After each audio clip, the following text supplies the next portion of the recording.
Hey. Welcome to episode 24 of Bottom of the Stream. Yes, I was trying to think of something clever to say about the number 24, but I haven't. Is that a Jim Carrey film? That's a Kiefer Sutherland TV show. Yeah, that's true. No, the number 23 is the I Jim missed it Carrey by a film. week. You missed it by a week. I only watched the first series of 24. Really? Yeah, I never went any further than that. Oh, it's good. You should. Should I? There's a lot to get through 10 now. series? It was going to take you like 10 days to get through. No, I haven't got. No, you haven't got that Got sort that of in time. me. It's good though. I used to enjoy 24. Yeah, penultimate episode in series 1. Yeah.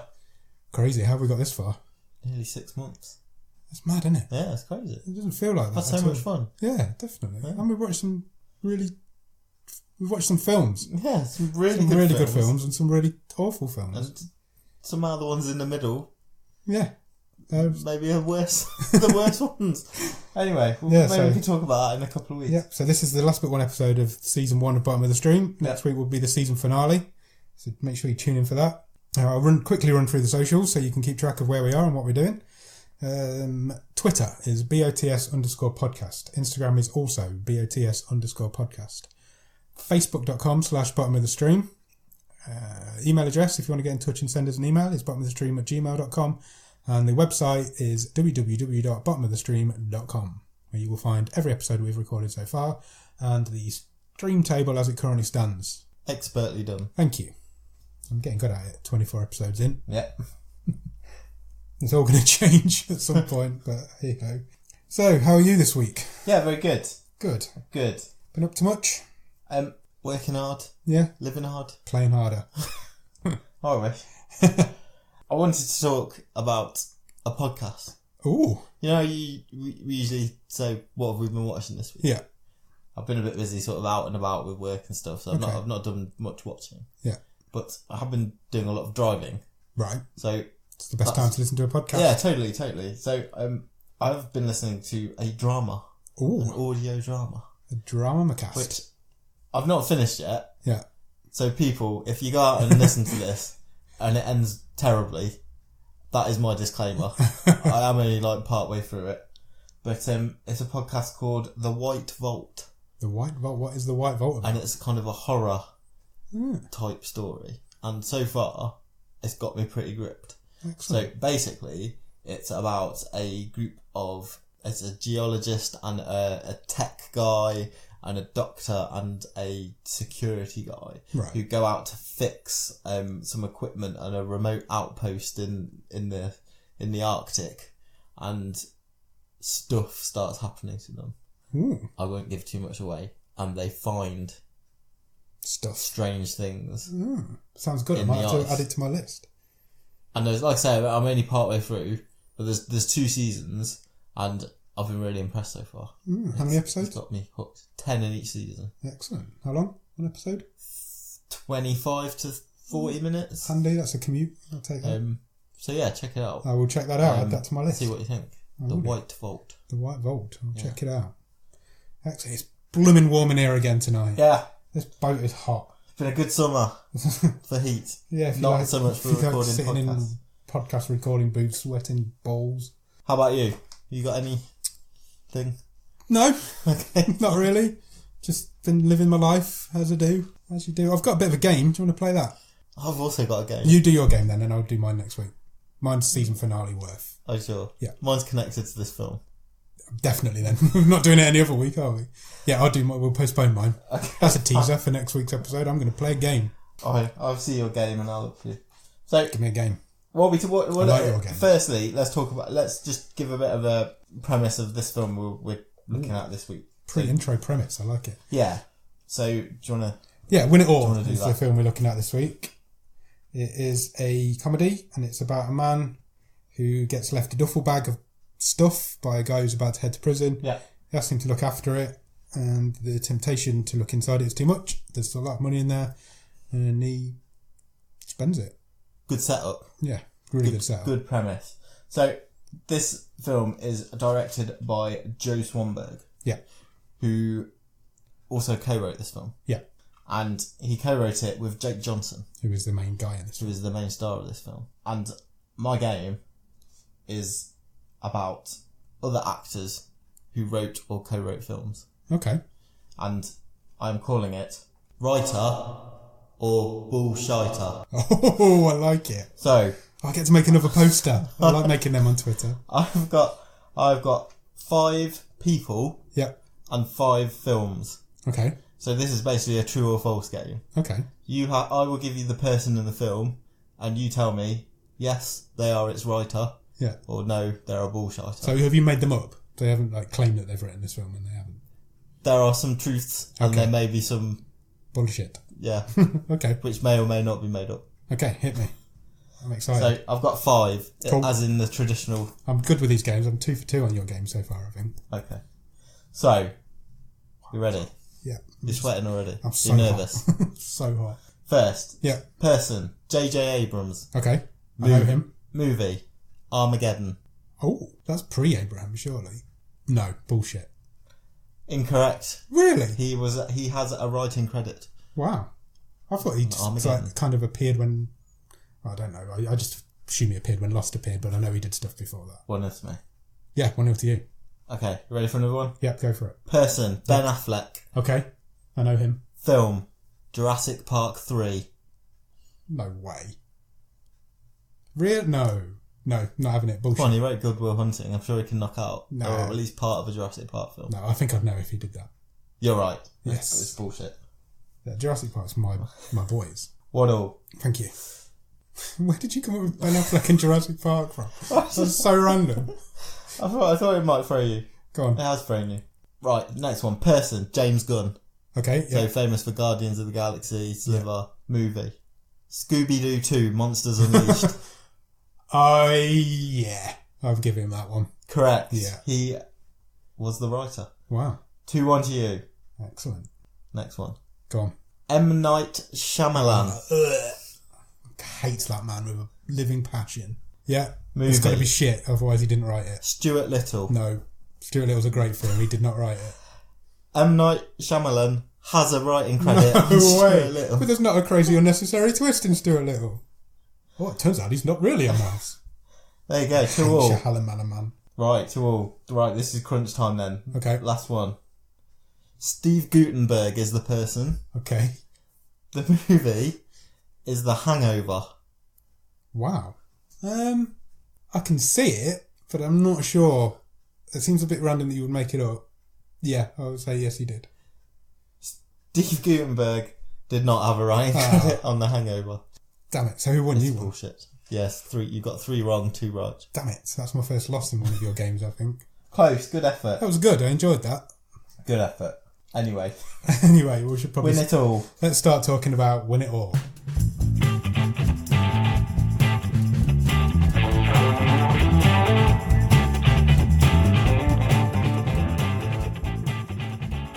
Okay, so as I said, Win It All is a 2017 film. It is a Netflix original rated at 15. It's on for an hour and 28 minutes and is currently rated at 6.2 on IMDb. Pretty high. High numbers. Stars Jake Johnson as Eddie, Alison Derbez as Eva, and Joe Latrulio as Ron, who is Eddie's brother. Full disclosure, yeah. Before we start, go on. I'm a massive fan of Jake Johnson in New Girl. Me too. I love New Girl. Absolutely, it's a great. I think he's a really likeable guy in most stuff I've seen him in. Yeah. Also, Joe Latrulio. I'm a huge fan of Brooklyn Nine-Nine. Agreed. They're both great little sitcoms. So before this has started, it's good stuff. I'm quite hopeful. You're excited. I was as well. I'm looking forward to this one. As you said, it's directed by Joe Swanberg and was written by Joe Swanberg and Jake Johnson. So Joe Swanberg is probably most famous for a movie called Drinking Buddies, which came out 3 or 4 years ago, also with Jake Johnson in. Have you seen that? No. Me neither. But it is very highly rated. Really? And I may get to it at some point. Cool. But this style that Swanberg has is this kind of conversational, sort of mumbly, natural, I guess you would call it, wouldn't you? And that's very much apparent in this movie. Definitely, yeah. He plays the everyman. Have you got a one-word review of Remembered? You haven't. I've got one. Would you like to take it for this week? No, as a you special to do. occasion? Okay, fine. Risky. Risky? Yeah. I'm going with montagey. There's loads of montages in talk this, about we'll montages. Go. Yeah, I do as well. But we love a montage. I'm not so sure about a film that is basically just one, but we'll go from there. So the film starts, as films tend to do. And this one goes straight into a montage. We're starting with one this week. So it is a montage of Jake Johnson, Eddie, doing his job. He's a parking attendant. He's a parking attendant, traffic organiser is how he describes himself. Parking cars and just doing his job. That's the montage. We start there. He then heads down into what we've later found out is an underground poker den. Yep. And doesn't leave until the next morning. Yeah. So he goes home via the local shop. Yeah, the guy in the shop sort of says, you never pay for your stuff. I can't give you this coffee. I can't give you this bagel. Because you never pay. You owe me loads of money. Yeah. But he just takes it anyway. He just persuades him. He's like, so that's kind of Eddie's position in life. Yeah. I'll be back. By the end of the week, I'll pay your promise, is what he says. He gets home, and we're going straight in. There's a guy sitting at his kitchen table when he gets there. And this guy is Michael, who is a criminal who is about to go to prison. He looks like you wouldn't want to mess with him. I would not mess with him in the slightest. He's a big, hard, scary bastard. He has a duffel bag on the table with him. And he asks Eddie to look after it while he goes away for a while. Yeah. 6 to 9 months. Yeah. And if he does that, and the bag is intact when he gets back, there's 10 grand in it for you. Yeah. You can have $10,000. So obviously, down on his luck, Eddie jumps at this chance. Yeah. This is an easy 10 grand. Just put the duffel bag away for 6 months, give it back to Michael at the end, 10 grand in your back pocket. No problem. So he does, he accepts. Yeah. Job done, happy days. He takes a phone call from his brother, Ron, Yeah. who sort of says, we never see you, we're worried about you, what you're doing with your life, come around for dinner. So Eddie does. He goes around to see Ron, around and meets his family. Well, he doesn't meet his family, he goes around and sees his family. Yeah, so his brother Ron, Ron's wife, and their son, so Eddie's nephew. Yeah. So Ron is played by Joe Latrulio. Yeah. Couldn't get past him with a beard. No, bit strange and a bit too straight as well. It was the straight man, wasn't it? Compared to playing Boyle in Brooklyn Nine-Nine. Yeah. Yeah, it was an odd... It took me a while to get used to. Yeah, I agree. It's hard. And we get a bit more background here, and they have a conversation over the table. So basically, Eddie has turned down several times, and he does so again here, the opportunity to join the family business. Yeah. Which Ron is running. So it used to be their dad's. Yeah. And it's basically a landscape gardening business. Yeah, it's gardeners, aren't they? Eddie just says it's not what he wants. Yeah. It's not who he is. Not what he wants to be. He's happy getting up at 7 a.m. after, or going to bed at 7 a.m. Yeah, and getting up after midday. Yeah. And playing poker and bumming around and living his life. Living his best life. They eventually go out and have a bit of a smoke, get a bit high together. And he goes home. Eddie goes back to the house. And the bag's sitting on the table still. So he can't really resist it. He wants to have a look inside. He opens it. He does. So it's a bit like Jumanji. Because it's like calling him and there's drums playing in the background. It was a very Jumanji moment, I thought. It's also a bit like Mary Poppins' bag. Yeah. Because he takes quite a bit of stuff out of it. He does, yeah. So he opens it up. The first thing he pulls out is some rope that's tied in a noose. In a noose, yeah. Yeah. Bit ominous. Bit ominous, yeah. Then a mallet comes out. Yeah. And then a crap load of cable ties. A lot of cable ties. And then a buttload of money. And some more money. A lot of money. And all the way he's sort of saying, oh dear. Yeah. Very unconvincing. All the way through, yeah. Oh dear. Oh no.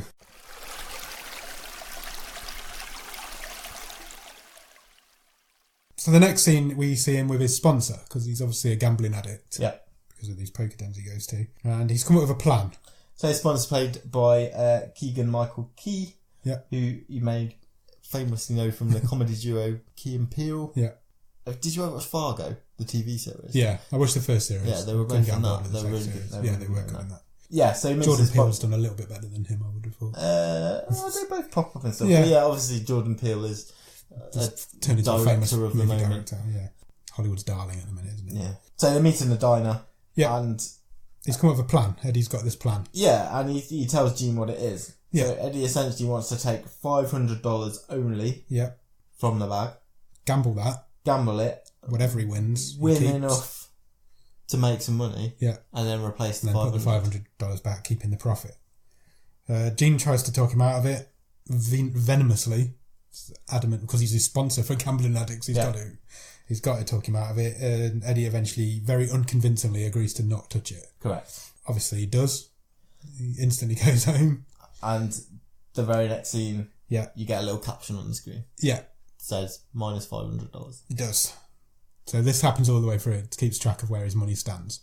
So yeah, he takes $500 and we get another montage, a gambling montage. Yeah. There's a lot in this. I'm going to go through them all, but there's a lot of montages. I love a montage. Yeah, but to be fair, how else do you make a No, agreed. Game? No, that's fine. I'm not saying it's a bad thing. Yeah. I'm just saying there's a lot of them in this film. Yeah. Yeah, and so it does that. It goes through this montage, and then the caption that comes up on the screen: $2,148 up. Yeah. So he's done. He's won. His plans come into fruition. He's easy. Put his $500. End the film. That's after the $500 has gone back as well. Yeah. So the profit he's made is $2,148. Been on for 15 minutes. Yeah. Film done. Film done. Everybody's happy. Goes out to celebrate with his mates. Buys some drinks. Buys some ladies some drinks. Yeah. Meets a nice girl. Yeah. And her friends. They're a group of nurses. Yeah. With Eddie's mates, they have a good time. Yep. They do some karaoke. Yeah. Have you ever done karaoke? Once. I've never done it. By accident. But how do you do it by accident? Well... Oh no, I've just fallen into this microphone. We were on holiday. Yeah. With some of the guys from university, and one of my friends, we were all quite drunk. Yeah. We were in Spain. And he got up, decided he wanted to do some karaoke at this bar. And he wanted to do The Power of Love from Back to the Future. Okay, good choice. And he got up on stage, the music starts playing, and he got halfway through the first verse and realised that it wasn't the song he thought it was. And they started playing The Power of Love by Ultravox, which is a completely different song. Amazing. It's like a really slow ballad. Yeah. And is that the Christmassy one that comes? Yeah. You know, The Power of Love, A Voice from Above. That's brilliant, yeah. It's really depressing. Yeah, it is. It's that proper depressing Christmas song. So we all felt really sorry for him. Just let him go for 30 seconds and then all got up and sort of... Okay, so it was like a group effort. Yeah. So you've never done it on your own? No. No, not I'd quite like to give it a go. Maybe we should do it. Yeah. We should get some people together and go to a karaoke booth. Yeah. If you're people that hang around with us and you're listening, that's what we want to do, please. Not that people we know listen to this. Yeah, so they go and they have this fun night and he meets this girl who is Eva. Yeah. She's a nurse and he decides to walk her home.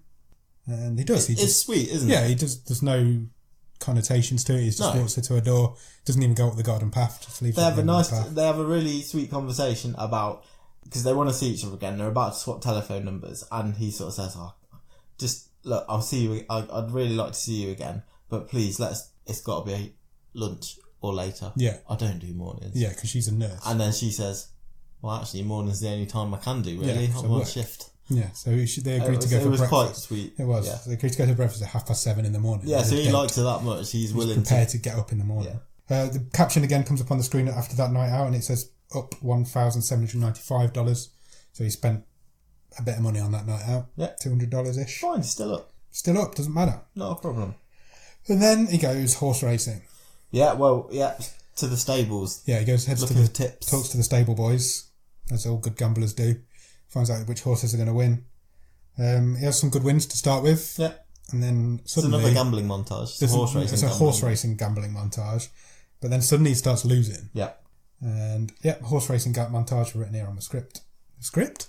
We haven't got a script. If you've listened to this podcast, you know we've not got a script. Yeah, so there's a horse racing montage. He's winning some, he's losing more. And then all of a sudden a storm breaks out. Rain stops play. The rain stops play. The horse racing is cancelled. Then you see him take some more money out of the bag. Yeah. Which can't be a good sign. And he goes back to the poker den. And he obviously loses. He goes back and gets some more money out of the bag, which is now in his car. And goes back into the poker den. And then the caption comes up on the screen, minus $21,243. Ouch. Ouchie. So he somehow, in the space of that one day, managed to lose nearly $23,000. Yeah. He's in the hole big time. It's not this is not a good sign for him. So he does go for breakfast with Eva. Yeah. He holds that date up, even though he's not in a good place. And he meets with his sponsor, Jean, again. It's probably just worth pointing out that at breakfast, Eva reveals she has a 7-year-old daughter. Little daughter, yeah. So he goes up to meet with Jean again after the breakfast and tells him all the money's gone. Jean finds it hilarious. Because Jean predicted, he says, if you take $500, or that bag will be empty within 3 weeks. And he's laughing his ass off because it's happened within a week. So that tells us our timeline that this has all happened in a week. And Jean finds it hilarious.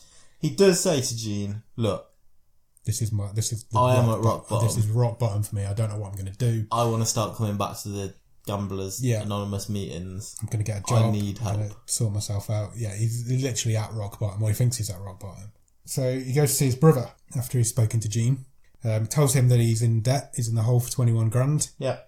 And he asks him for a job. Yeah. And Ron, quite nicely, I thought Ron was quite sweet here. Very reasonable. Very reasonable. He agrees to give him a job.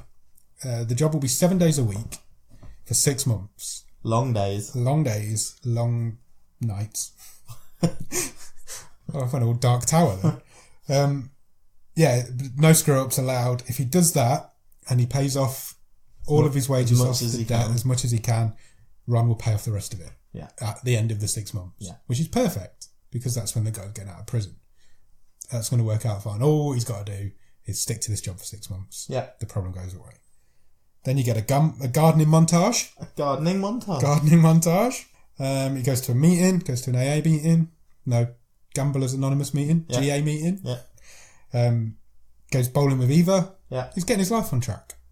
And he's having fun. He's having fun. He's being an adult. He's finding it difficult to get up in the mornings. Yeah. Before the sun's up. And the other gardeners sort of take the piss out of him because he nods off at lunch. Yeah. But it's all a bit montagey again. There's no real scenes going on here. No. It's all just little flashes of what's going on in his life. The figure comes up on the screen again, minus 19,820. Yeah. So he's paid off some of it. Couple of grand. It goes back to the man in the shop, pays him off. Gets a bonus from Ron, couple of $100. Goes dancing with Eva. This is all filler.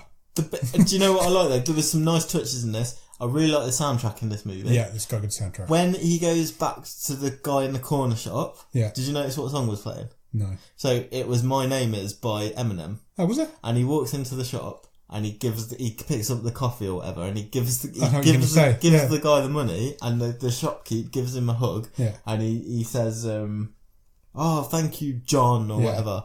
And Eddie says, "My name is Eddie." I hadn't spotted that, but it was nice. That is good. Yeah, I like it was that. a nice little touch. I'm going to admit though, at this point, it's losing me a little bit. Really strong start. Nothing's happened for like 20 minutes now. It's just little brief flashes of what's going on in his life. There's no substance to it. I'm like, I don't want to come on to it too early, but I felt like I was just waiting for him to go off the wagon. Yeah, because you knew it was coming. There was a long period of him just living his life. It was about 20 minutes by this point, and I've even written here, 20 minutes in, nothing's happened. So it goes into a lot of detail, so which I'm going to just skim over. But he leaves the bar early instead of staying with his mates till closing time. He goes to yet more GA meetings. Yeah, he takes Eva home, but she won't let him in, and takes her on a he's date. He's fine with that. He starts building a relationship with Ron. He tells Ron that he's falling for Eva. It's all happening, but nothing's happening. You know what I mean? It's like they're telling this story, but there's no substance to it. She takes him to a Mexican mariachi band, and they dance, and it's all fine. Yeah. So he sits down with Ron, and he tells him that he thinks he's falling for Eva. She's the one that's going to change him. But Ron doesn't take it very well. He tells him to be careful, and he says, "I've heard all this before," which Eddie really didn't want to hear.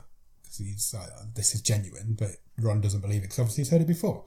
So Ron says, well, let me meet her. Let me see what she's all about, and we'll have dinner together. Yeah. I thought those two had quite good chemistry. Yeah. I'll give you that. Yeah. Jake Johnson and Joe Latrulio. I didn't have an issue with how anyone played their roles in this film. No. But there's a real chemistry between those two. Yeah. I really like their relationship. So they go for dinner. Well, they go to Ron's house for dinner. There's a really nice scene where they're just about to walk in, and Eddie says to Eva exactly what Ron's going to say when he gets there, because he's quite predictable. He's a businessman. And he comes out and he does exactly what Eddie said he was going to do. I thought that was quite cool. She just falls about laughing. Yeah. And the family love her. Yeah. And they think she's amazing. Yeah, it all goes well. She's amazing. She's a nice woman. She's got a nice life. She's got a good job. They get back in the car afterwards, and she says, we've got an hour until the kid comes home with my mum, because she lives with her mum and her daughter. And so he speeds off because he knows what he's getting. What are they doing? They're doing the naughty. Yeah. Not said that for a while, have you? I haven't, no. We haven't had any naughty scenes for a while. I've written on here, they have the sex. Okay. I don't know why I've written that. Brilliant.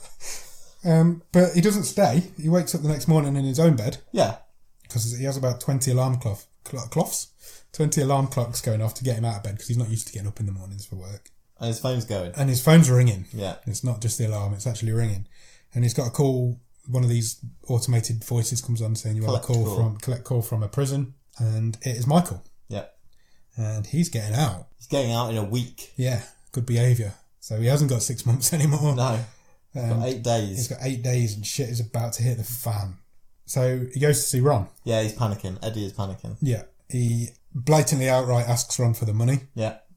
And they have a big argument and Ron says no. Ron says, no, you're only 6 weeks into this agreement. Yeah. We said after 6 months. Yeah. Ron obviously doesn't know what's going on. He doesn't know why he wants the money. He just thinks he's in debt again. So no, he says, no, I'm not bailing you out anymore.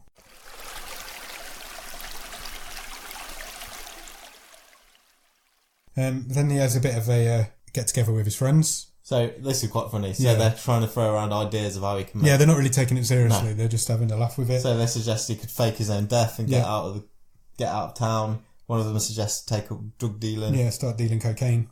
And the barman even says, well, you should just make an app. Yeah, everybody's doing apps. Because that's what everyone's doing. Everyone's making an app.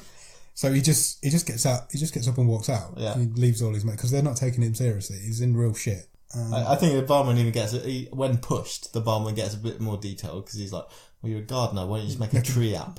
Or a lawnmower app. Whatever that is. And one of his mates in the background goes, oh yeah, that'd be a good idea. Yeah. I just like those little touches in this, maybe Chuck. So he goes back.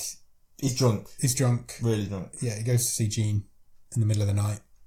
Yeah, and Jean sort of says, oh, I'm not talking to you now, my kids are asleep, my wife's asleep. I've got neighbours, they're shouting in the street. Let's talk about this in the morning at the meeting. Nothing's going to happen overnight. Yeah. We'll talk about it tomorrow. Jake, what's his name? Eddie says basically that he needs a plan B. He needs to be able to figure out what to do. Goes and gets the bag. Yeah. So he doesn't wait until the morning. No. He goes to get the bag and he goes back to the poker den. Yeah. And then all of a sudden the screen says minus $27,300. Yeah. So he's lost more and he gets booted out. They kick him out of the den and cut him off for 2 weeks. Yeah. So the den is out of action. Cannot get his money back from them. He goes for coffee with Eva. Yeah. But he's really distracted. There's a scene where you can't hear what she's saying. You can just hear his... Yeah, and she has to sort of repeat it herself. And she has basically said... Come and meet my daughter. Come and meet my daughter at the Sunday dinner. Yeah, so she wants to move this relationship forward. Sorry, dinner on Sunday. Yeah. Not a Sunday dinner, because do they have that in America? Oh, they have dinner on Sundays. Yeah, I know. But Sunday dinner over here means something different, I suppose. Yeah. Sunday dinner here is like... A roast. A roast dinner. Yeah. Meat, beef. And can you have a Sunday dinner on a Tuesday? Yes. Can you? Yeah, why not? Because it's not Sunday. Police don't come around. Is it still called a Sunday dinner if you have it on a Tuesday? Yes. Okay. That's... Yeah, it is. Is it really? Yeah. Okay. I've never really even given that any thought before. Have you ever had one not on a Sunday? Yeah, I've had roast dinners before. Not on a Sunday? Yeah. Yeah, you've had a Sunday dinner then, on a Tuesday. You're blowing my mind here, man. Anyway, yeah, so she invites him around for dinner on a Sunday to meet his daughter, so she wants to move this up to the next level. Yeah. So, which he agrees to do. He goes back to see Jean again. Yeah, at the meeting. Yeah, because he goes to the meeting, and Jean says... Let's go and grab some food. Let's go and grab some food. Yeah. And then he says to him... Well, I just want to make sure, because I really liked this bit. Okay. So, Eddie sort of says to Jean, I'm an idiot, basically. Yeah. I had this opportunity. I'm in the hole for $27,000, but I actually like having a job. I like having a girlfriend. Yeah, I like being an adult, I think he says. Yeah, I want to keep them, but I need $27,000. Yeah, before I can start. And then Jean says that he has an idea. Yeah, he says, I'm going to tell you the most ridiculous thing a sponsor's ever told a gambling addict. Yeah. And he says, I know where there's a game I can get you into. Yeah. Because it used to be the game he was in. Yeah, it's his old game. But he does say, if you lose, you will have no choice. You will have to leave town. Yeah. You have to just cut your losses and run. Yeah. He says it is high stakes. So basically, if he comes away in the hole even more... He's done. People are going to be after him. Yeah. It's the ultimate gamble. He's gambling his life. Yeah. That's basically what he's doing. I thought this was really well delivered. Yeah. That scene was good. I'll give you that. By Jean. Yeah. He's got to make the ultimate gamble. Yeah, he's got to make the ultimate gamble. He's basically gambling his life, his relationship. Eddie agrees to it pretty quickly. Yeah, he has no choice. He's got no choice. He's got to try and get this money back. So he gets all suited up. He ropes in his mate. He ropes in his mate to be his bagman. Do you know his mate Nick? Yeah. Do you think he looked like a young Sean Penn? He did a little bit. Do you know what his real name is? Do you know what his credit is? What? So the guy who plays Nick. Yeah. Nicky Excitement. What? Who's Nicky name? Excitement? Who is he? The guy who plays Nick. Yeah, but who is he? What? I don't know. He's got to be something to have a name like that. That can't be his real name. Well, Mr. and Mrs. Excitement, what they called him. Wow. I've heard you called that before. Not by you. Nick goes to be his bagman. Yeah, he basically goes to make him look more big. Eddie's decided if they're going to this high stakes game, they need to be suited and booted. Yeah, he needs to look like a whale. He needs to be big bollocks. He needs to have a guy who can pass him his money and stuff like that. So he takes Nick with him to be his bagman. And this is on the Saturday night, so it's 24 hours before he's due to go to this. He says that, Sunday doesn't he? dinner. He says we've got 24 hours to turn the situation around. Yeah, or he's got to get out of town. He's got no choice. So they go into it's in like a back of a hardware store in this rich neighbourhood. He says Nick says Eddie says to Nick, I don't feel safe, we're in the suburbs, it's weird out here. Yeah, he's not used to it. So eventually they get there and he goes to sit down at a table, having been told that the buy-in is $5,000. It turns out the buy-in is $15,000. Yeah. And so he goes back to Nick to get $10,000 more and buys himself into the game. So before he's even started, he is now grand down. Over 50 grand in the hole. Yeah, it comes up on the screen at this point as well, minus 57,300. That's where because he cuts away, he walks away at one point from the table. So he loses the first few. Yeah, so he goes few hands. They go and stand outside, where they've got to make this decision, and that's when it comes up minus 57,300. Eddie is basically deciding, do I run now? Yeah, he's basically decided. He's like, I've got to run. I've got no choice now. I'm not gonna win 60 grand. Yeah. But then he has a voicemail on his phone, and it is from Emma, who is Eva's daughter, saying that she can't wait to meet him. Yeah, and it changes his mind. So he decides he's going to go all in with the remainder of the money. Yeah, he goes back in. We get a poker montage. Yeah. Another one. This one goes on for quite a while. So I'm going to lay a bit of criticism here. Good. I know it's the style of the film to be a bit sort of... And it's filmed all the way through. It's very sort of lo-fi and grainy. There's real grainy filter. Which I quite liked. Yeah. The way this was shot, and I don't know if it is because it was yet another montage, this scene did not feel as high stakes as it should have been. Agreed. Maybe it's because it's the fourth poker montage I've watched. Yeah, Pokemon. Pokemontage. If this film was this film, but instead of playing poker, it was playing Pokemon Go. Yeah. It's called Pokemontage. Oh, I think we're getting delirious. It's this heat. So you get anyway. So that is my criticism. I agree. You never felt like he was in any danger. Yeah. I think that's for me. That's down to the direction. Yeah. Like I say, I really like Jake Johnson. I didn't have an issue with his performance. It didn't come through the screen to me that this was high stakes. No, as all the evidence was telling me it was. There was never any he was never in any peril. There was no. Well, he was, but it just didn't come through. It didn't. I didn't. Yeah, but there was nothing. There was nothing physical there. You knew that he was in debt for this money, but he was never in any like real life danger.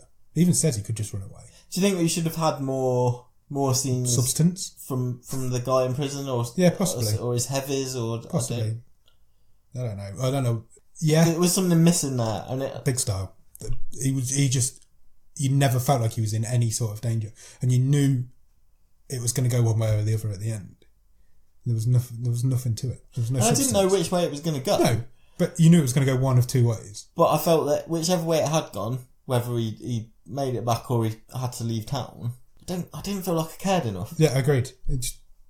Wow. I was disappointed me. Yeah. Because I really enjoyed the start of this film, and it falls off a cliff. I don't know if that's a bit harsh, but I think it didn't. I didn't like this anywhere near as much as I thought I would. Agreed. By the end. Let's get to the end because we're not far away from it. So you get this long poker montage, and then the screen comes up minus 5,500. Yeah, we're nearly there. He's getting there, and then he wins again. Yeah, there's a big game going on. There's $6,000 on the table, and he wins. So he's at zero. I did like this bit. Yeah. So he comes away from the table. Yeah. And he comes over to Nick. Yeah. And he says, Nick's saying, cash him out. Nick's basically begging him to cash out. And even now, he's been through all this. Yeah. He still can't. I'm on a winning streak. I'm going to win. Couple more hands. Yeah. And I really like that. And that was maybe the only time you sort of started to see a bit of desperation. Yeah. There was that one scene, and Nick's begging in the background, cash him out. He's no. It's quite tense. And then he collapses. Yeah. Eddie just collapses to the floor because he has a heart attack. Oh, he thinks he's having a heart attack. He thinks he's having a heart attack. It is mentioned later it's possibly a panic attack. Yeah, but he's not in a good way. No, he gets rushed to hospital. And he wakes up in the hospital with Ron sitting at his bedside. Yeah. And he's guilty. He feels guilty straight away, Eddie. So he sort of says to Ron, "This isn't what it looks like. I was gambling, but I was doing it for a reason. Yeah. Just it's done. I don't want to lose my job. I like working for you. I like my girlfriend." Yeah. Ron tells him not to worry about it. And they kind of make up a little bit.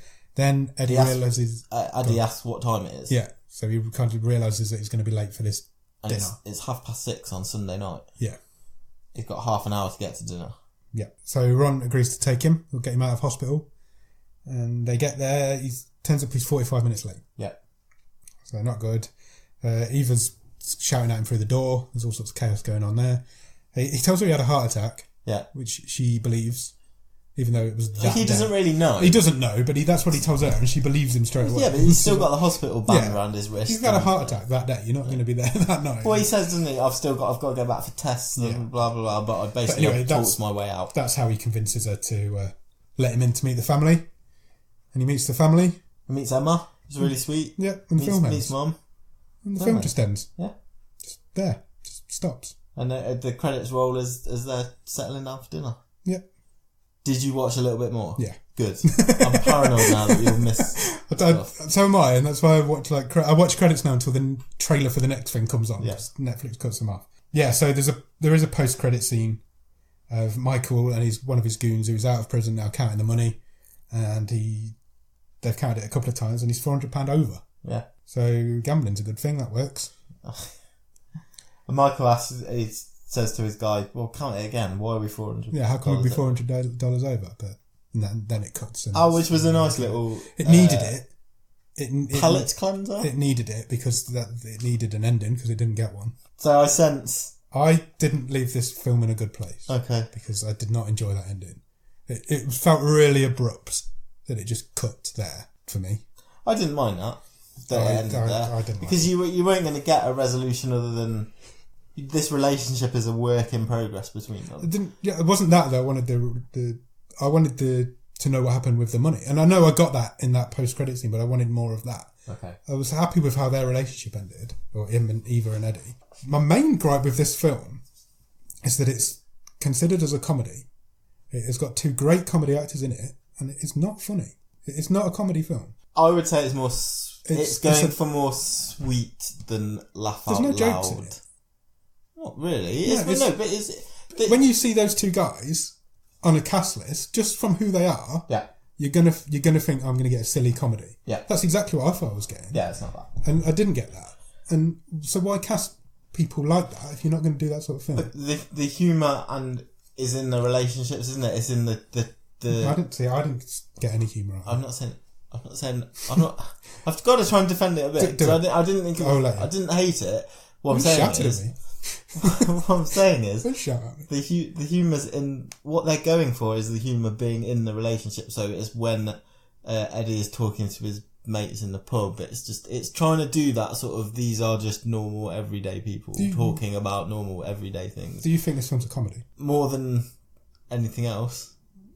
It's not a drama. I don't think it's a drama because it's not. I've just spent 5 minutes saying how I don't think it's dramatic enough or high stakes enough. It isn't dramatic at all, but it isn't funny. There's nothing funny. I didn't laugh once in it. I genuinely don't think it's a comedy film. But this is going for that sort of like Little Miss Sunshine, Garden State type sweet. And they comedies, you know what I mean? Yeah, but that's the sort of thing. That's the sort of film it wants to be. I don't think it knows what it wants to be. Okay. I genuinely don't. You casting people. Those two guys are known as zany comedy characters. Comedy character. And then why I understand why Jake Johnson's casting it. Obviously, he wrote it. I just don't. It's not a him film. But he's not turning up to play Nick from. No, I know he's not. But I get that. But like I said a minute ago, if you see those two guys on a cast, anybody who goes to watch this film sees those two guys on this cast list, they know what they think they're getting, and they're not getting. And whether I've typecast them both or not. But you get like I already mentioned Little Miss Sunshine. There's loads of stuff that like Steve Carell has done where he's doing this sort of like not wacky stuff, but then subtle. But then the film's billed as a comedy. Yeah. So it's a comedy more than it's anything else. I don't think more than it's anything else. What is it more than a comedy then? It's nothing. It's not a drama. It's nothing. It's nothing. It isn't about anything. It's not funny. It's not dramatic. I just really didn't like it. Okay. I just really didn't. I was expecting to really enjoy it because of that cast, and I didn't. I wasn't as down on it as you. I was disappointed in it. I didn't like the ending. It wasn't ending. what I expected, but I pretty quickly got into this is what it is. Yeah, but even then, it wasn't that. There's too much of. There's a great big chunk in the middle of it when nothing happens. Yeah, no, that's fair. And then there's never any peril. You always know he's going to come out of it one way or the other. There's just no story there. And it's a genuinely good synopsis and a good premise for a film. Badly done. That's where I'm going with it. That's what I think. I don't mean to be so angry about it, but I don't agree. I don't think it was any good. Yeah, I thought it was fine. I'm not massively up on it. I thought, like I say, I like the performance. I thought the chemistry was between all of the characters was really good. Yeah, Jake Johnson's really watchable. Yeah. It was fine. Yeah, I'm not saying it was like... No, you're allowed not to like it. I don't like it. I don't like it as a film, but I'm not saying it's terrible. Yeah. And it's nowhere near the worst film we've seen. Yeah. But it didn't do anything for me. And like I really wanted it to. Like you say, when this came up, you had quite high hopes. I did. I was excited for it because of who's in it. And I think that's going to put a lot of people off it. That's going to make this interesting. Yeah. Let's go into the stream table.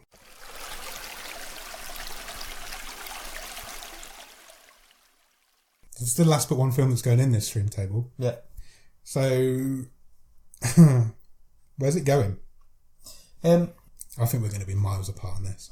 Yeah, there's one film in here which this I think is similar to. Yeah.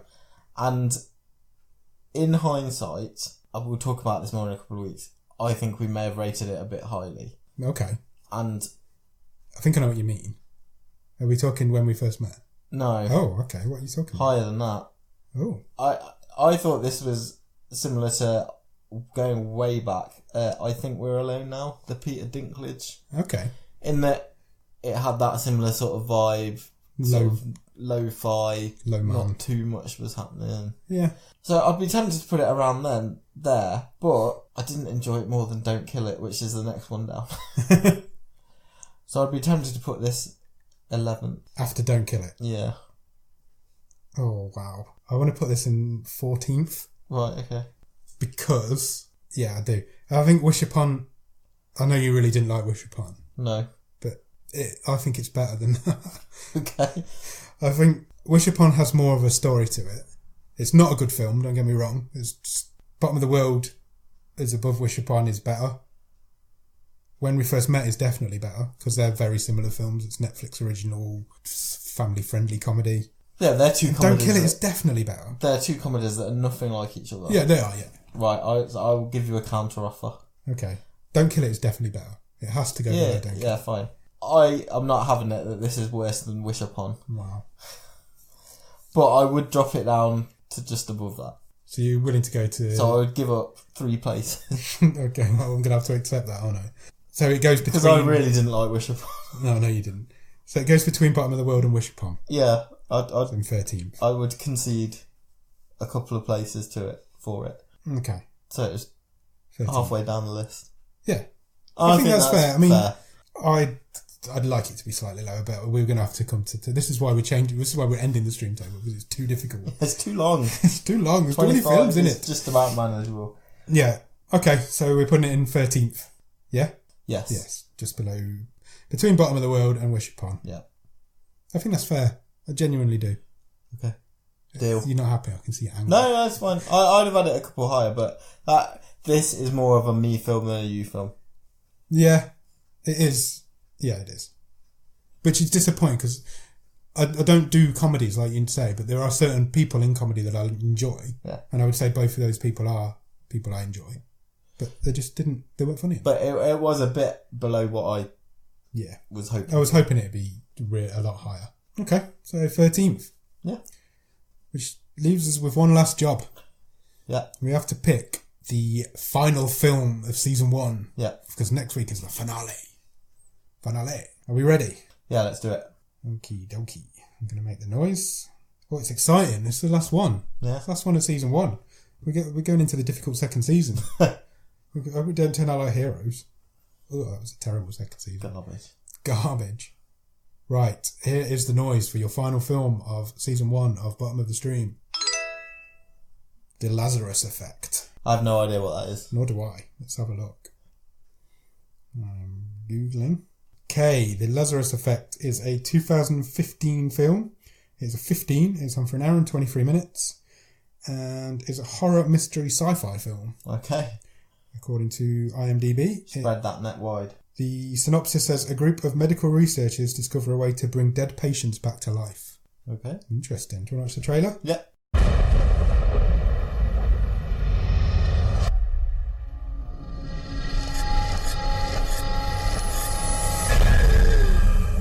Same dream. Good morning, Dr. McConnell. Good morning, James. This whole process started with the Lazarus serum. The goal here is simple, to bring someone back from the dead. About 1. In 3, 2, 1. No effect. Maybe if we up the dosage next time, if we up... You okay?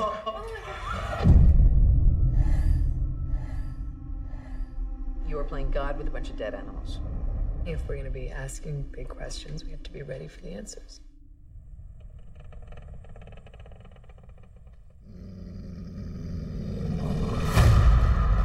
Whoa, that's too much neural activity. What the hell's going on here? We're gonna duplicate the experiment. 3, 2, 1. Zoe, she's been electrocuted. Clear?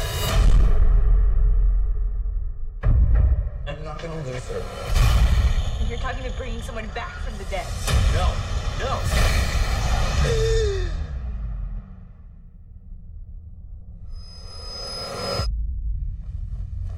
Hey, sweetheart, it's me.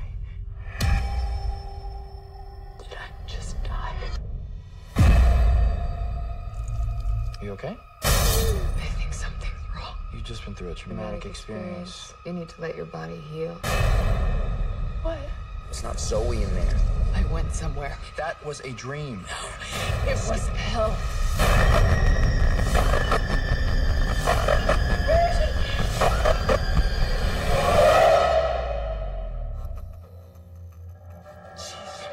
Zoe, we can help you.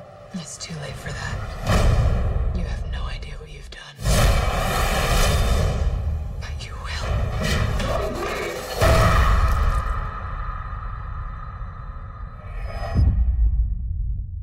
Yeah. Well, we said a few weeks ago we want to try and find a good horror film as like a sub-search on Bottom of the Stream. Do you think we'll find one there? It looks alright. The jury's out. Let's see. I hope so. Yeah, so do I. So, yeah, next week is, as we've said, the season finale of Bottom of the Stream.